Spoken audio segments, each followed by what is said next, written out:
Okay, listen, pay attention, Africa. Pay attention, Africa. Pay attention, Akebulan.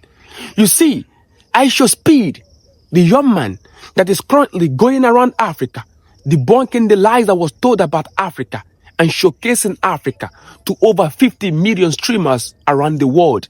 He was in Benin Republic. When he was in Benin, they took him to the statue of Agojie, the statue of female warriors in Benin Republic. I went through his comment section. I saw some comments that said, oh, the people of Benin Republic are trying to copy the movie Human King. I laughed because they are ignorant of history. They didn't know that it is the movie Human King that was inspired by the history of the Agojie, present-day Benin Republic, the female warriors. I have taught it before. That history is the origin of better ashes than chain. Better ashes than chain. But I will teach you again. Watch and enjoy. Okay, listen, pay attention, Africa. This is the war of the shark between 1890 to 1894. They call it the resistance of Dahomey, the battle of the Amazons, the war of Agojie, the war of Africa. You see, before they called it Benin Republic, it was called the Kingdom of Dahomey, the Kingdom of Thunder, the kingdom feared and respected across West Africa. Its capital was Dahomey, a city of kings, a city where every wall carried the story of conquest and courage. The Kingdom of Dahomey. You see, by the late 1800s, the French Empire had its eyes set on Dahomey. They wanted to turn it into a colony, just like Lagos State was turned into a colony in 1861 by the British Empire. They wanted to plant their flag where our ancestors planted freedom. But on the throne of Dahomey sat a man, King Behanzin, born in 1844, crowned in 1889. He was powerful. When the French arrived with their papers and fake promises, King Behanzin looked them in the eyes and said, my ancestors did not sell me to the white man. I will not sell my land. The French were angry. The first confrontation began in 1890. The first Franco-Dahomean war. It was fought between King Behanzin's father, King Lele, and the French. But by 1892, Behanzin himself rose, and the fire of Dahomey rose with him. The French marched from Porto Novo to Cotonou, from the forest of Dahomey. They had the drums of war, fierce and strong, and they saw them, the warriors of the Amazon, the Agojie, the warriors of Dahomey, the Dahomey Amazons, the world's only all-female army, trained from childhood, fighters who could climb walls, leap fences, and throw spears through the heart of a man. Women who knew no fear, no tears, no surrender. When the French soldiers saw them, they froze in shock and in panic. They have never seen women fight. But these were not ordinary women. These were the Agojie, the Mino, meaning our mothers. These women fought with muskets, machetes, and fire. They took oaths that they would never marry, never have children.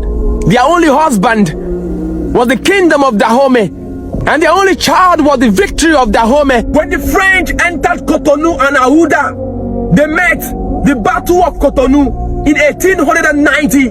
The Amazons charged them like a storm.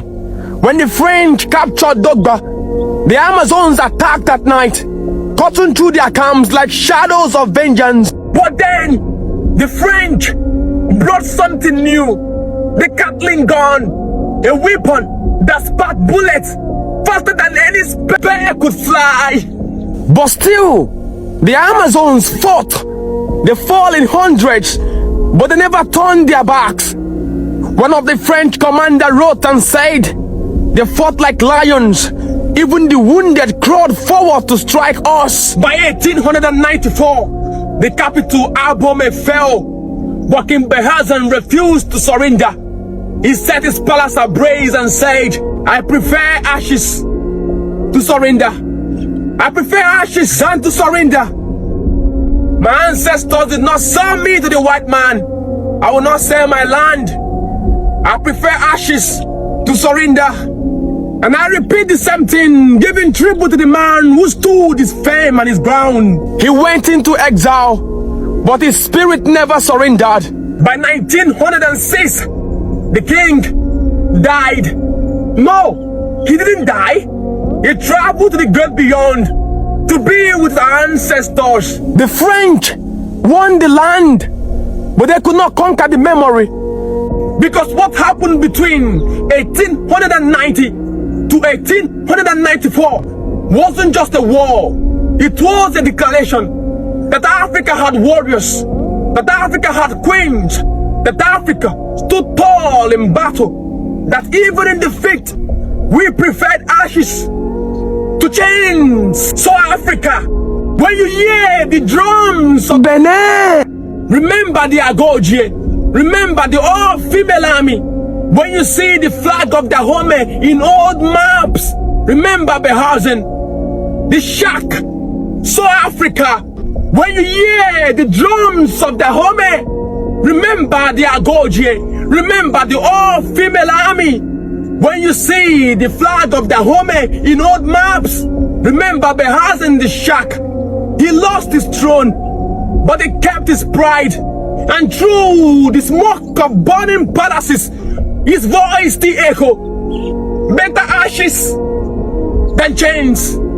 Better ashes than train. Better ashes than chains. West Africa, better ashes than chain. East Africa, better ashes than chains. North Africa, better ashes than train. West Africa, better ashes than chain. Central Africa, better ashes than chains. African Union, remember, better ashes than chains. Wisdom Africa is a principal thing. Do not forget to like, to comment, and to share. You will comment to show your ancestors that you bear witness of their bravery and their courage. And you must share to show the world that we remember who we are. We remember our story and our history. It is ours to own, our heritage to share. Comment and like and share for the world to hear our voice. And if you have not received books from me, make sure you comment on my WhatsApp platforms. Make sure you send a message so I can give you books. And I'm giving books for breakfast. I love you and I care about you. Follow me on all social media platform. It is Modern Day Tank Royer, the voice of Africa. Africa, wisdom is the principal thing. Better ashes than chains. Wisdom Africa is the principal thing.